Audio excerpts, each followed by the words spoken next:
Hey, what's going on, guys? Welcome to Torch Tales, Stories Behind the Hood. I'm your host, Frank Vargas, aka Traveling Frankie. And you know how this works by now. Someone sits there, I sit here, we have a conversation. I just happen to record the whole thing and post it on social media. Very easy, right? No big deal. And I think the hat will let you know kind of where I'm at, and we're going to touch more on where that is.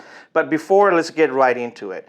My guest today, which we have talked about this interview or this conversation for a few months now, finally we're making it happen before the end of the year.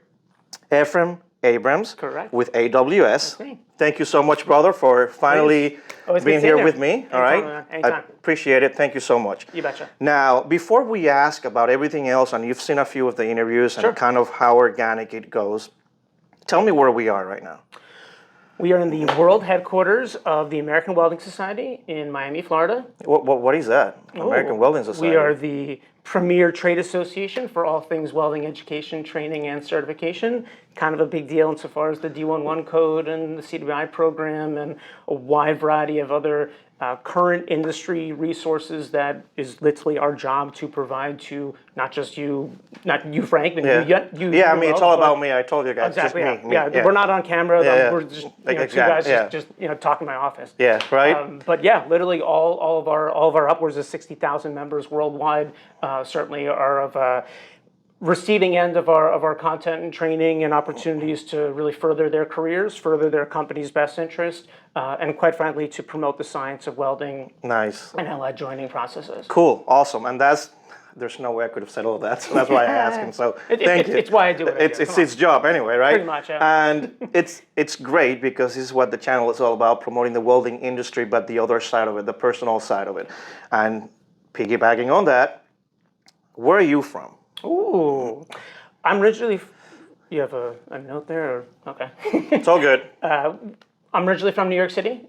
Grew up there pretty much until I was, in my early years, we'll call that. Really? Okay. Yeah. My parents then moved us for schools and everything else to the northern suburbs. I moved down to Florida in the first part of 2006. Okay. Because I know you've been in the industry for about 13 years or so, right? It'll be 13 in February. Good job, yeah. Yep.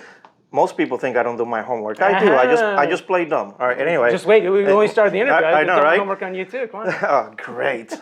So you guys come down to Florida. Yep. Where exactly when you guys came down? Well, I came on my own. Oh, really? This was after one of those. Independence. Breaking free. Exactly. The nest is fly away from the nest there. Yeah. I moved around a lot. Really? It was always here in Miami, but I was in downtown for a bit. I was in Brickell for a bit. Okay. Coral Gables, Miami Shore, Coconut Grove, the Shores, and now. By the way, guys, he's mentioning all the expensive areas of Miami. So just saying, he didn't say Hialeah or anyway, just messing. True, right? I didn't. But I'm well familiar with those neighborhoods as well, and it honestly. Those neighbors just didn't work out commute-wise. Yeah. I get it. God's honest truth. I get it. So when you are here in South Florida and moving around here in what it's known, South Florida, like you just mentioned, first of all, were you working in New York doing something before you moved to South Florida? Yeah. So what were you doing there? So great question, and certainly apropos to this conversation and my present employment as well. But I actually didn't do anything on the welding side. Okay. When I first graduated college, I went to school in Pennsylvania. Yeah. I had nothing to do with welding. Okay. So what were you thinking at that moment? Well, so that was the thing. So except for the fact that I was an intern and then it turned into a full-time position doing construction management, both in New York City, a project in London during a summer period. Okay. And then it transitioned from the projects in New York to Miami. The company I was with at the time had a very large presence here in South Florida. Okay. They're an international firm as well. So it lent itself to break free from the nest, independence, all that, but then, Got it. So that's kind of how you ended up here in South Florida, through that position. Correct. So now, how long were you with that company? I was there 8 years. 8 years. Yeah. So was AWS right after that? Pretty much, yeah. All right, great. Yeah, but hold on, but don't answer more. Go ahead. So once you were there for 8 years for this construction management company, correct. How did AWS came about? Did they find you? Were you looking? Something happened to the construction company? What happened? A little bit of all three, I guess. Oh, jeez. So in the construction management field and in the work that I was doing, I was watching, steel being erected and UT inspections, and I'm saying to myself, wow, that's kind of neat, kind of fun to watch and see. Clearly, all of us in the industry can watch a building go up. And like, wow, you can spend all day doing it, right? Yeah, things we take for granted sometimes that we don't even know. We just walk into a building or a construction or a place and we're like, well, that's amazing. And we really don't know the behind the scenes, the 10,000 hours that it took to make that happen, right? So absolutely true. Yeah, cool. So you were saying, so all three things combined. All three things combined. So 2008 happened, 2009 variation therein. We all kind of know, and if those on the social media don't, the economy wasn't so great, so it just sucked for a while. There's no other way around it. And quite frankly, especially here in South Florida, Frank knows this too, as a native to that effect. The real estate market and the residential construction market was not commercial to that effect too. But it's not like it is now. Let's just say that. So simply put, when it was my number to be called, unfortunately, I did some executive search work. I did some, I took some classes. I really did all that I could to, better myself and to continue, growing. That degree of the career. And quite frankly, I had no idea AWS was here. None. All right. Zero. But career builder. But when you said it was here, because AWS wasn't here always, right? AWS was based originally in New York, correct. In 1919, when we first, were started. Became a thing. Correct. We were first incorporated in New York City. Gotcha. Everyone always asks, how come you guys are based in South Florida? Yeah. And I was... Why not? God forbid, I know, right. I always just tell people, it's a variation of that too, but it's, we want a global presence. Miami Airport clearly has... Yeah, internationally and everything else, it makes sense. It's the bridge to the world. Well, it's one of those. It is, but then to build on that, the fact is, people want to come here. Yeah. and it's nice to have meetings and to have a space that we do, of course. So it's lent itself successfully to But where before we are. this location, and guys, if you guys have watched the show, you guys know that it's very organic. I'm gonna jump into the next question, but I'm gonna go back to the original. Trust me, you guys know how these work. So before you guys were, or before here in Doral, you guys used to be in Lejeune or something like that, right? Correct. And it was just before 8th Street. Right to Flagler and 8th Got Street. it. Correct. So how long have this building been here, AWS, at this location? AWS has been here since 2012. Got it. Now, and you've been with AWS since 11. Since 11. So you transitioned from the old place to this place too. Yep, I remember it well. All right. And I know that throughout your career with AWS, you've had many different roles in 13 years. What is your current role now? So I handle these. It's a fancy role. Watch this. I handle the sales and promotion, new business development, and account management of all of AWS's education, training, and certification programming, both here in North America and liaising to the Middle East and Southeast Asia. Nice. And now let's go back chronologically. The role before that, the first one, and everything in between. Well, if you remember. Oh, I do. I remember it like it was yesterday. And in February, it would literally be 13 years to yesterday. There you go. Again, I had no idea AWS was here. I found the job on Career Builder. Okay. Go figure. Wow, it still worked back then. It still worked back then. And much similar to now, you know this all too well too, a company doesn't post a job unless they need that work to be filled, right? Correct, and obviously once you're in the role, you see, oh, well, so-and-so left. Of course. So there's always something, right? And it just turns out that there was going to be a need for 2 program managers, my role, and then an additional program manager to come on to fill in the gaps for some folks who were going on leave and then coming back and promotions and all that. So I didn't know program management. Right. I mean, I've done what is that? Yeah. Honestly, I did project management and project engineering both in New York and a little bit in London and then here in Miami. How different is a project manager to a program manager? Like, it's got to be the same thing, or similar, or at the very least, there's management at the end of the sentence. Yeah. Well, it's some degree of just coordinator. Exactly. Right. Yeah. Probably a fancier name, but and so simply put, I said clearly it's a transferable skill. Clearly, it's something that I can leverage internally, both professionally within me, and then to the organization. Hey, I did this. How different can it be? Exactly. A few interviews later, you got And so 13 years ago. You were in Lejeune, that other location. You guys moved here. Yep. Do you remember how many employees kind of back then versus now internally here? Yeah, great question. And for those who don't know too, that building in Lejeune is nowhere near as big as the room and the space we're in today. So, There's money now. There's money now. Yeah. we'll leave it to that. Yeah.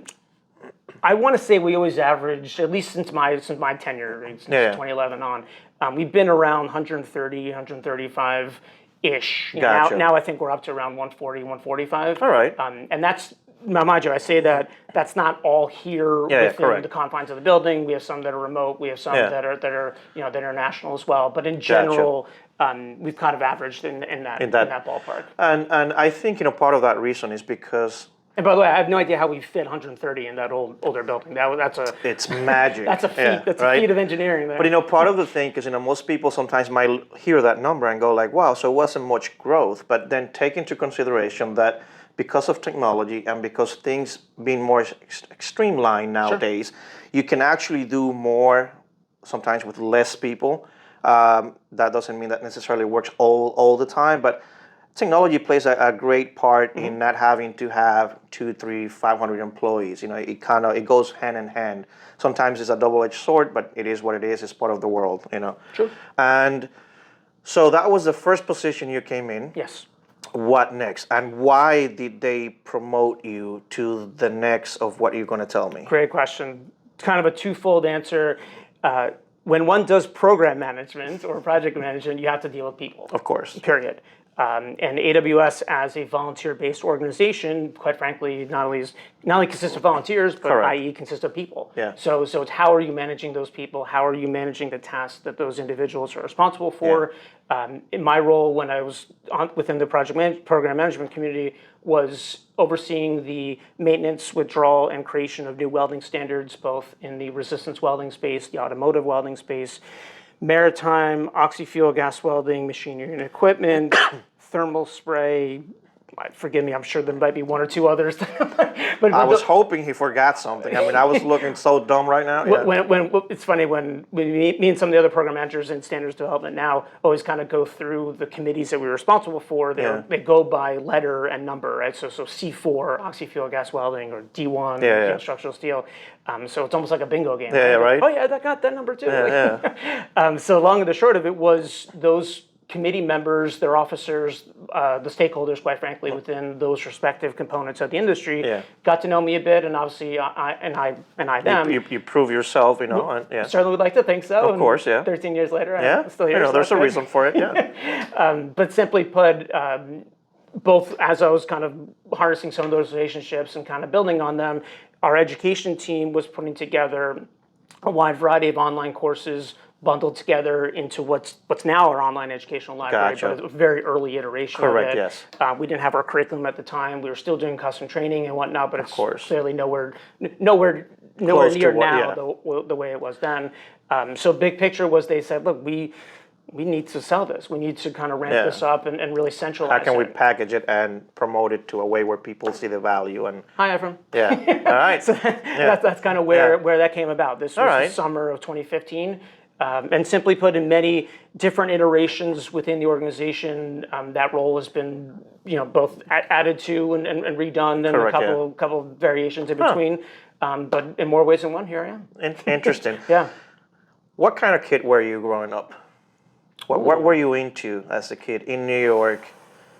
Were you a good student? Were you a well-behaved kid? Did you get in trouble? All right, so I thought that question was going to go in a totally different place, nor was I prepared for it. So I appreciate you asking. I appreciate you clarifying. All right. Behaviorally, I was always very good. I was not the bad boy in class. Gotcha. Definitely not that. Academically, I was definitely not your A student. Okay. Every now and then I'll get a few. Of course, yeah. Multiple choices, you're going to get something right at some point. If there's if it's four, you'll get 25% chance of getting it right. Yeah. Hey, trust me, I just, not to cut you off, but I found that so easy. I'm from the Dominican Republic, and when I first came in, not even speaking the language, and then we did not have multiple choice in the Dominican Republic. It was all, A to Z. Sure. You got to explain, you got to do the equations, you got to do everything. So when I got here, and I saw, I'm like, wow, I get 50-50 and then, so that's almost like a C guaranteed. I'm in. So You get 10 points for signing your name. right, So so I found it that without even speaking the language, I was getting C minus, C plus, and it took me about a couple of years to really put myself into like, all right, I can do better. Sure. But before that, I was like, all right, out to play basketball. So great. So you were average, according to what you're saying. More so a B student. Gotcha. B minus than anything. All right, cool. Yeah. And at that moment, being around, your family in Sure. New York and all that, and kind of not knowing what you really wanted to do, or did you already know even that you wanted to be not a program management? No, That's not. Well, certainly the managing of people and dealing with people, certainly in the sales role that I have now, certainly in the business development arena, was always quite appealing. Okay. And simply put, I was always good at it. It was always something that. So you were good at talking to people. Exactly. All right. With that being said, have you, because that's a question that I knew I wanted to ask. Please. So I've seen you speak at different events, Yep. which, not only has AWS trusted you to say, hey, course. be the face and talk about what you do, what we do, and how to promote and how to sell whatever you are trying to put up in front of people. Sure. Did things like either Toastmasters, public speaking, or any kind of work to make sure that you knew how to present yourself and be in front of a Short crowd? answer is yes. I did some Dale Carnegie classes, Okay. Some LinkedIn learnings to Gotcha, that effect gotcha. as well. I did, and both Dale Carnegie in person and online. Yeah. Before COVID, there's some Yeah. in-person stuff in Fort Lauderdale Yeah. that I did. A lot of it also too was kind of school of hard knocks. Got it. So it was got it. All Not right. necessarily trial and error to a Yeah, certain yeah. extent, but practicing at home, of course. Yeah, of course. And you're We've all done that, yeah. No- And also watching others, like, Oh, yeah. man, they're great. I want to copy a little bit of that and Absolutely just add true. my own Always. little recipe add to it. your own little flavor. If someone's Because a good even if you try to storyteller. copy someone verbatim, it's never going to be good God, apples no. to No, apples. you shouldn't. Yeah, Absolutely. correct. You Even are- if you try, it's not going to come out the same because you are you, I'm me, and so We were on. just talking off camera. We're all cut from a different cloth. Yeah. Right? It's by no means is the thing's supposed to be so homogenized. Yeah, exactly. And not for nothing too. Yes, they may be buying a program and a product, a service, or a program from me Yeah. that adds value to their organization, Correct. to their school, to whoever their Yeah. stakeholders are. But in a way, they're buying their trust in me, or some variation with It's it. all about relationships, Absolutely. and I get it. Sometimes people, even though they see that there's something that they can gain from a program or something specific, if they don't trust the person, if they don't feel comfortable with knowing that, well, I'll buy it from you now, and then what about when I have an issue? Who am I going to call or whatever? Right. If they don't trust that person to do that, then it doesn't matter. It's not going to be a sale. So, I mean, we are in the relationship business. Big time. We just happen to be promoting the welding industry, Yeah. but it's about relationships. Now, so here, where do you live now? Because I know you went through the whole list of places, but where are you now? I currently reside in Coral Gables. All right, which is about how far from here, Doral, AWS? Without traffic, you mean? Give me both answers. South Florida has terrible traffic. yeah. For those who are not Yeah. familiar, without traffic, it's maybe half hour, 40 minutes. Gotcha. Yeah. And is everyone kind of back to working full time in the office? More or from less, COVID? we have a hybrid schedule here. Wednesdays, which happens to be the day that we're filming this, Yeah. is the in-office day. Gotcha. Tuesdays are also kind of a more regularly attended day, and then we have a third kind of option. Moving forward, it'll be more of that 3-2 scenario where Wednesday will still be a mandatory day, Tuesday as well, and then don't quote me on this, but I think we have a choice which day. But in my role and yours and many others, sometimes it's where the work is. Correct. You're You traveling. got to go with the flow. Agreed. Yeah. Got it. And I probably should have known this, but that's. So we may have to cut that part out. I'm kidding. Don't let it be. no, I'm not. Being here 13 years. Sure. Exposed to the industry as a whole, Yeah. worldwide, and what you guys do for the welding industry. I think I kind of know the answer. There's a shortage on welders. There's all kinds of, technologies coming along, and it's kind of closing that gap a little bit because you have no choice, right? It's demand, supply and demand. But what would you say, aside from the technology part and the shortage part on welders, because generational, what would you say has been the biggest difference that you can say, I didn't think that that was going to be that way 10 years ago versus kind of where it's at now as a whole. I know it's kind of like a very heavy question. Yeah. But Well, what would you say your take on it?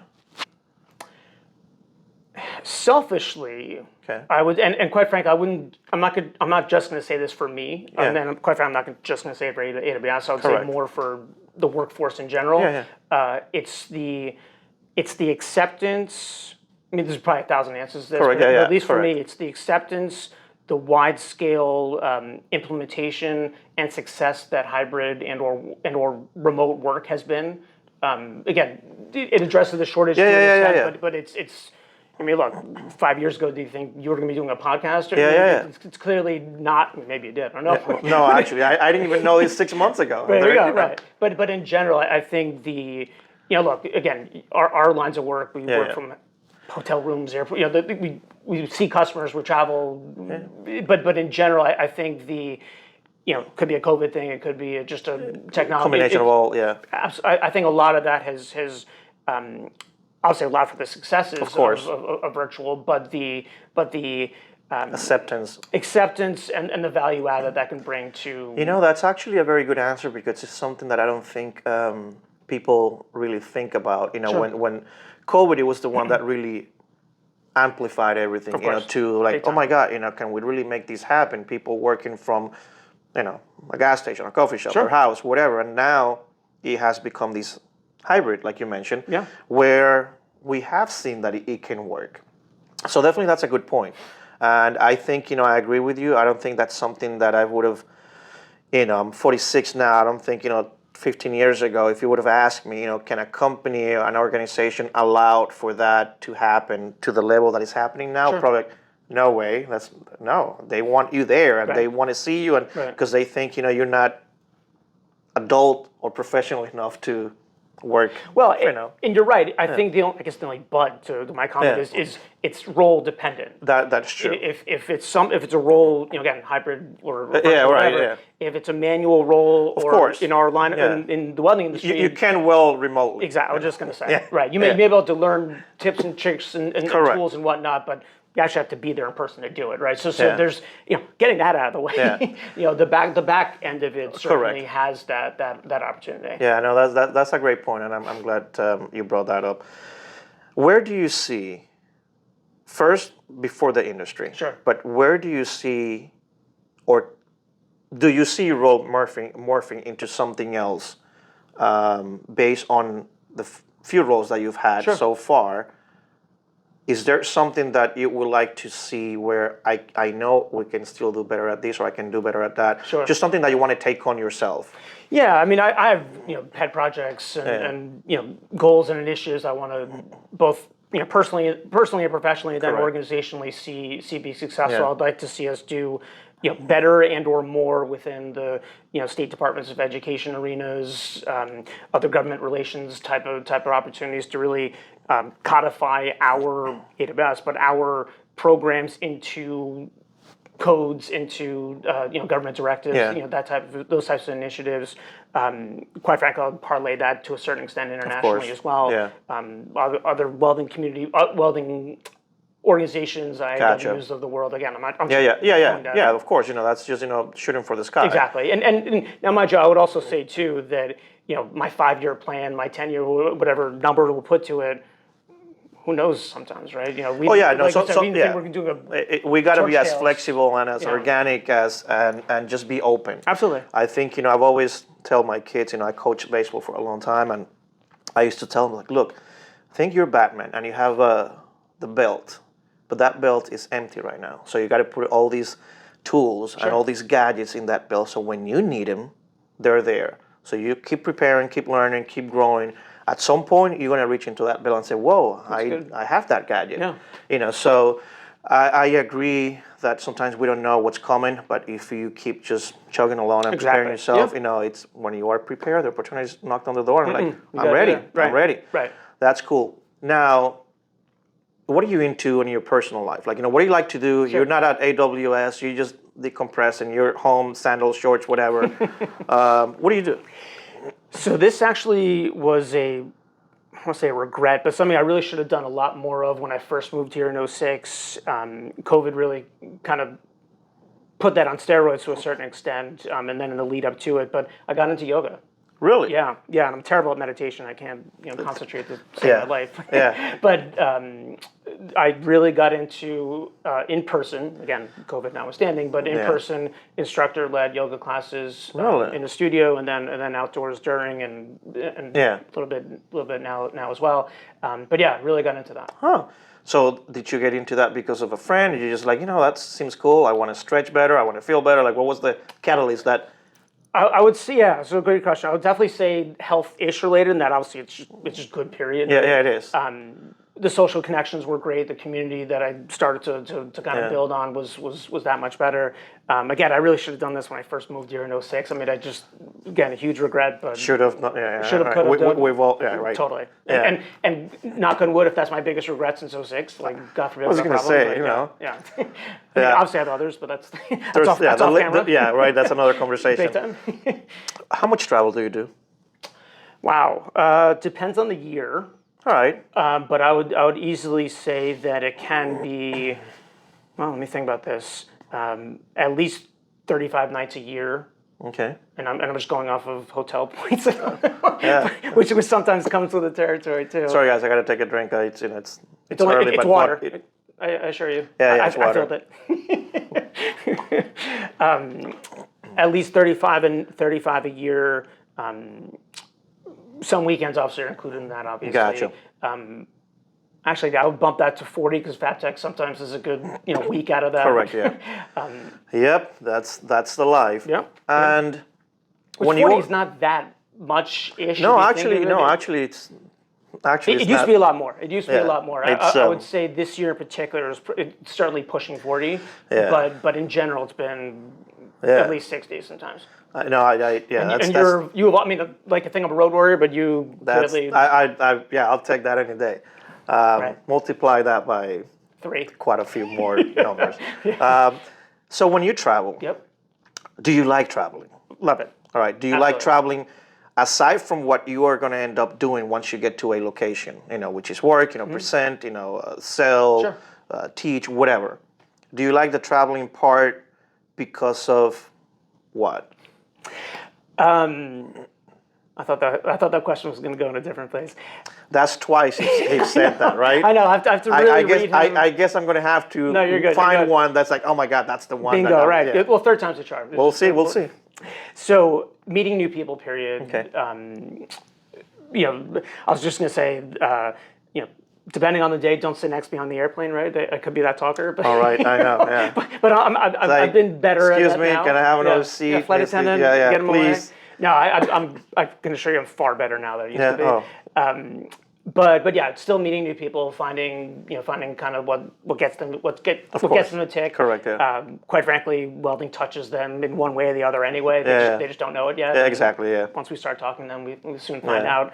And quite frankly, you never know who you're going to meet on that plane. Again, I knock myself all day insofar as kind of zipping it. But when you meet that person who either could introduce you to a deal, or quite frankly, the gal I just sat next to a couple of trips ago, just retired, but she used to work at a school that I was pitching for a while. Oh. And it was like, oh my God, you know the school too? I'm like, yeah I kind of do. Yeah.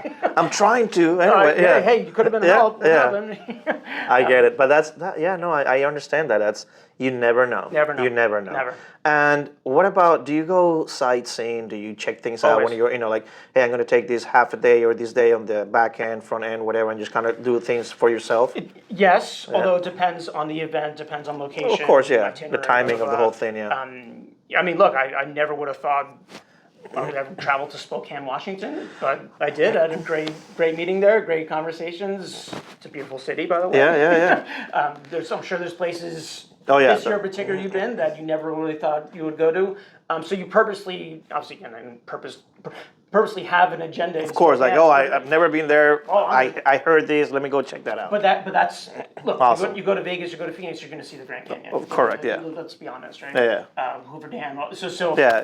all that being aside, It's the little holes in the wall. Correct. You know, it's such a. With that amazing being place. said, The country's an amazing place to stay. I'm not sure if you'll want to answer this, but try. is there a place that you've gone to that once you were there, you go like, I wish I don't have to come here again for whatever reason, and a place that surprised you so much once you were there, and you go like, wow, I can't wait to come here again. Wow. All right. Let's start with the first. And that's a personal Yeah. choice, guys. It's not putting any place down. It's just a personal, No, to the yeah. contrary. Yeah. I think also too. My answer is going to be situational. Okay. Yeah, I mean, look, I'm sure there's great parts of Birmingham, Alabama. I would like to think that. Yeah, you just happen I'll get back not to there. have seen them yet. I just had a bad experience. Okay. So it just tainted the whole trip. Got it. The trip at least. Yeah. In that bad light. But yeah, I would give Birmingham a second chance. Again, Okay. Not to Yeah. it was a beautiful place. But anyway, after many other places, I get it. Yeah. The second part of your Yeah. question, though, insofar as place I would go back That to. you saw and like, wow, Yeah. I got to come back here again. Wow. Actually, Spokane's pretty high on that list. Really? Rochester, New York, Syracuse, I enjoyed. Yeah. I'm trying to think a few other places. Charlotte, North Carolina, I thought was beautiful. That's a nice place. Yeah. Forgive me. Clearly, I mean, it's a. I know it. Every time I ask that question, of course it gets, oh my God, especially when we travel so much. And people are going to reach, hey, what the hell, you didn't mention I know, yeah. So why did you put every down place my is city? beautiful, Yeah. Every place is beautiful, everything is great, I've had great people everywhere. Now that's the political answer, but try. right? But too I'm late, at work too now, late. so He I already can- answered the rest, right? Where, Detroit, Houston, no. I'm not going to remember like the big ones, right? right?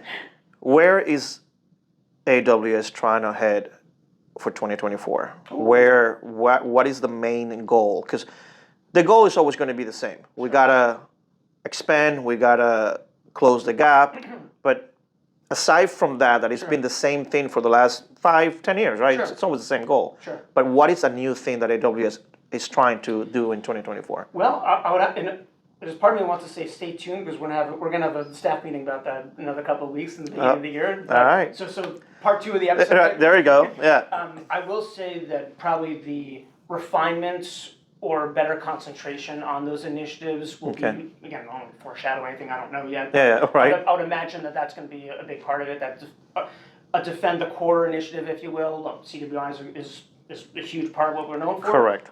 Let's focus on CWI. Let's make it better. And again, I'm just pulling this. Yeah, of But course, just yeah. In general, D1's coming out in 2025. Let's Yeah. make sure that's a gangbuster document and all inclusive. We're known for certain things. Let's do them really well. Let's focus on ways that we can add value and impact to our customers' lives, our stakeholders' lives. Yeah. The training that I'm responsible for. Let's make sure that it's making the difference in getting someone a job, in furthering their careers. Correct. In streamlining a welding shop's operations, in streamlining a school's curriculum, school district, the state initiative. Those initiatives doing better, Gotcha. more concentrated and that much more refined. Gotcha. Being in the welding industry, especially touching back again Sure. on the generations, and having so many welders. And when we say welders, most people think it's just the guy under the hood doing this. It's the industry as a whole that there's a huge generation retiring, dying. It's life.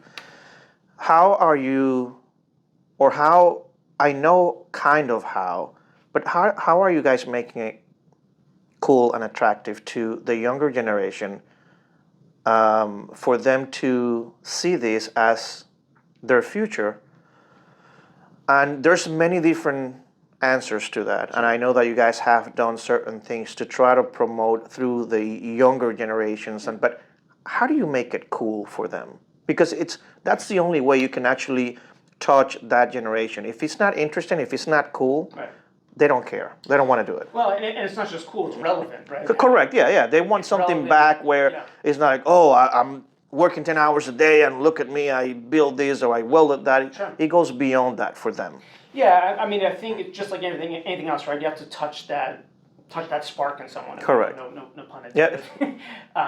I think the Careers in Welding trailer is a big component to that. Again, it travels throughout the country. It goes to youthful events, we'll call them, and obviously it's getting folks who probably wouldn't have seen a virtual welding machine or even a hands-on welding machine at their local community college or high school. It gets them excited about, hey, you know what, maybe I do want to either change careers or get into welding. Ring, local high school, local community college. Let's now that you're touching that, have you guys announced who the next? Because I know that the trailer itself had Stephanie Hoffman as the face of the trailer, right? I know Stephanie very well. Yeah, good friends. Hey, Steph. Great episode, of course, with you too. Yeah, thank you. So is there someone that's going to take that torch and? Yes, my understanding is though it hasn't been announced yet. Okay, so, cool. I won't be the first. But No big deal. But no, I just wanted. Yeah, that's awesome that someone else is gonna take that torch. Will continue. Gotcha. Great. Okay. So that's the No answer. torch, pun intended. That's the answer. Yeah, absolutely. And the trailer itself, it's designed, the routes, the locations, and all that. How does that work, and who manages that? I think I know, but. So we have, John Douglas and Monica and the rest of the foundation staff are involved on the trailer, just period, right? Gotcha. It's layout, it's geographic presence, it's personnel management, that whole initiative is housed within the Invest Foundation. As far as events that it is planned to go to or will be planned to go to, there's a process. There's a committee as well. For sure. Okay. All right. So, and look, like I said, we want it to add value. We want it to deliver on that promise of, hey, think about welding here. We're at State Fair XYZ. We're at regional event 1, 2, 3. Again, it travels the country. It's in Iowa. It's in California. It's in Texas. Was talking with someone the other day about it. Kind of going through the Gulf region. There's no part of this country. Maybe the last part of Hawaii. I don't know if it's been to Hawaii, but there's certain parts of it. There's components of the geographic layout and the process that kind of gets tweaked every year. But, but again, it's a big initiative that we want to see more of. No, it is. Again, the virtual conversation we were having earlier.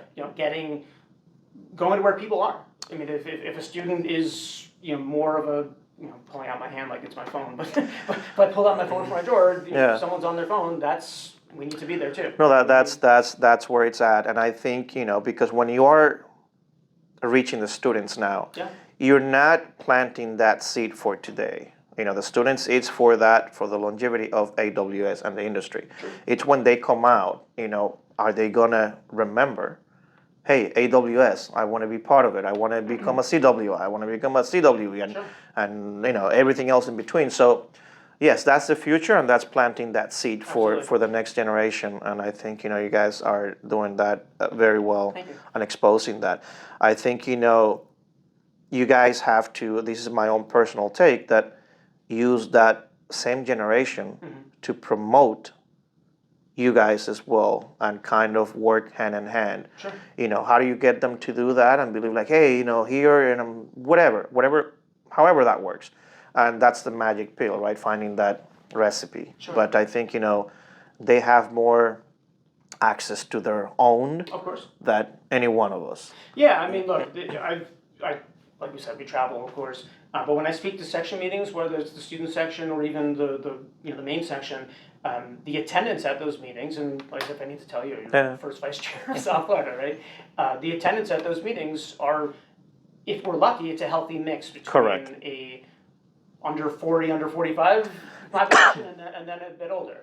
And quite frankly, that's a really healthy mix. It is. Those students, quite frankly, will probably be working for some of those 45 age individuals. Vice versa. And worst case scenario, at least they're picking their brains to get more, so. And quite frankly, having some of their parents or even guidance counselors there too, huge help. So the phrase "it takes a village" is literally, but it's apropos in this case as well, because we're not going to address the 375,000 welder shortage without an all hands on deck type of approach. How do you guys come up with that figure? Now that you mentioned that. We partner with the MC Group, EMSI. Okay. They are a workforce development data amalgamation. collection. But yeah, and then those numbers also come from the Bureau of Labor Statistics. From the Gotcha. Department, and so, and I was just telling a customer-ish about this before the call here, before the discussion rather, that again, we that number is all inclusive of welding in general. Correct, yeah. It's not just the guys under the hood. No, it's the engineers, is everyone in between from A to It's Z. also the sales side. Correct, yeah, it's everything. It's the industry. Correct. Yeah. Correct. And not for nothing too. We were mentioning, of course, about how to get youthful generation all that too. Yeah. That's a problem that obviously we're looking to address, and it's part of our mission. Yeah. Period. But we're not unique to that either. Oh no. A lot of Everyone. Every organization is promoting this. Every industry, every organization, and that's the thing. We are all fighting for the same demographics, and so it depends, which one's going to make it more attractive for them to say. I wouldn't say fighting. I would say and look, the pie is only so many Slides. That's right. Yeah. But it's what's going to give you student XYZ in Rhode Island, California, whatever. What's going to give you the career you're looking for? Correct. Look, I work for AWS, but so yes, welding. Look into welding, Yeah. of course. But if you like carpentry, do carpentry. Exactly. Do plumbing, Yeah. Do HVAC repair. Yeah. Do shipbuilding. Welding consumable sales. Whatever the. But in general, the amalgamation of need within the skilled trades, just nationally to a certain extent, internationally too. Obviously, we have this conversation is very U.S. focused. But and we are just a small slice of the world. Let's. People on the planet. Right. Welding touches them too. I would hope so. Big time. Yeah. Yeah. Where how is the year ending for you? How is the year ending for AWS? On a positive note. Yeah. Sure. Yeah. Awesome. And did you guys, is exactly what you thought it was going to be? And when I say you. I mean, the hesitation in my voice is that I just, in every year you always put together a budget, put together a plan. Of course. Does everything always go 100%? No. So on that front, no. Got it. Okay. But if we settle for 90% of it, 95% of it, Hey, it's a pretty good number. I'll take that any day. Again, I'm just making that up. Yeah. But I get it. I know what you're saying. Did everything happen according to plan? No. But, we did well. We continue to do well. We try hard. Again, myself included. Yeah, of course. But in general, the year's ending on a positive note. Good. Ambitious for 2024. Of course. And yeah, it's been a long year. Obviously, Yeah. Industry wide and many things have changed. Many things, and that's the same for every year. But I think there are certain years where just a lot of things out of your control happen. And so thank you for just being honest and answering as honest as you can without getting into too much details, which I appreciate. Thank you. I mean, again, selfishly, I'm just speaking more for my education journey. So correct. There's other initiatives that we launched, we continue to, and so did all those go 100% to plan? I like to think so. But that's for those person to answer once I interview them, right? That's part 3. That's the hook. Exactly. I'm trying to get it back. Yeah, there you go. Thank you for saying yes to this conversation. Anytime, please. Thank you for definitely just being so candid and open about the whole thing. Yeah. And it's something that I hope that you guys get some good information about the person themselves, their stories, and how they got into this amazing industry, which I got into 13 years ago as well. Hey. Very, very close. I'm 12 plus. So it's very close. I think it's actually April coming up that I hit my 13th. Yeah. So 2 months from now. there you go. So based on that and on that comment, Sure. and thanking you for being here, Please. where is, first of all, let me go back. Who do you report to? Matt Rubin. Okay, all right. And he's been with the company how long? Way longer than... 15-ish, maybe. Gotcha.